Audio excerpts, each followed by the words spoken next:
Nos encontramos en un momento de muchas tecnologías que están cambiándolo todo. Estamos en una revolución industrial de mayor complejidad que en el corto plazo puede resultar traumático, pero en el medio y el largo merecerá la pena, como todas las revoluciones industriales anteriores. ¿Quién querría ahora mismo echar para atrás? Pocas personas.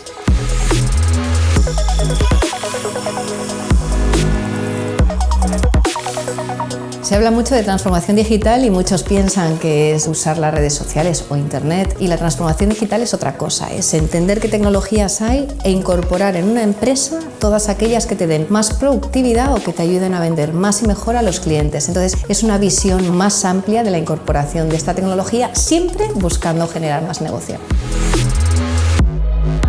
En estos momentos, socialmente, cuando miramos la tecnología, nos encontramos con posturas muy diferenciadas. Por un lado, las personas que están deseando que lleguen todas estas tecnologías para poder disfrutarlas al máximo, y por otro lado, las personas que les tienen miedo o que tienen prejuicios y que ven que les van a quitar el empleo o que van a aislar, por ejemplo, a los niños. Estamos todavía en un momento muy revuelto, de mucho miedo, pero no tengo ninguna duda de que con el uso irá entrando todo de una manera muy natural, porque es lo que tiene sentido.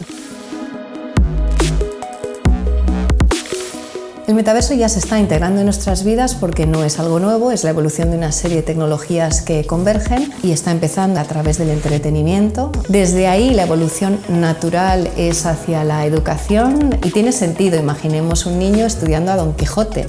Puede sentir que está interactuando con él e incluso viviendo sus batallas. ¿O qué puedo decir de la medicina, donde ya es una realidad? Las personas que están estudiando puedan sentir que están dentro de una operación, pudiendo practicar para que cuando llegue en el mundo real, bueno, pues lo tengan ya entrenado. Entonces es la evolución de las redes sociales e internet a través de la aplicación de la realidad virtual y aumentada. Y esto lo que hace es ofrecernos experiencias imposibles de olvidar.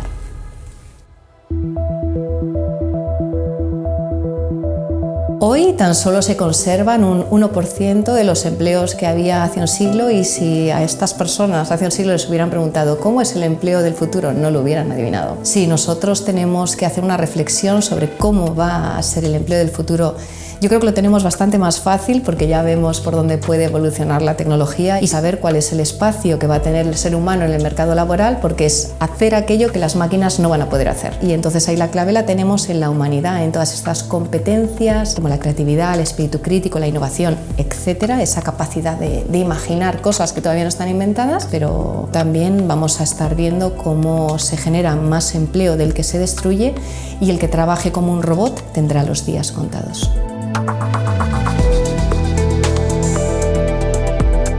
¿Vamos a tener nuevas tipologías de puestos de trabajo? Pues siempre ha sido así, muchísimas. Lo que pasa que vamos a tener que estar toda la vida formándonos, pero va a ser una suerte, entre otras cosas, porque esto va a provocar que tengamos una regeneración neuronal que va a tener nuestros cerebros más activos y sanos.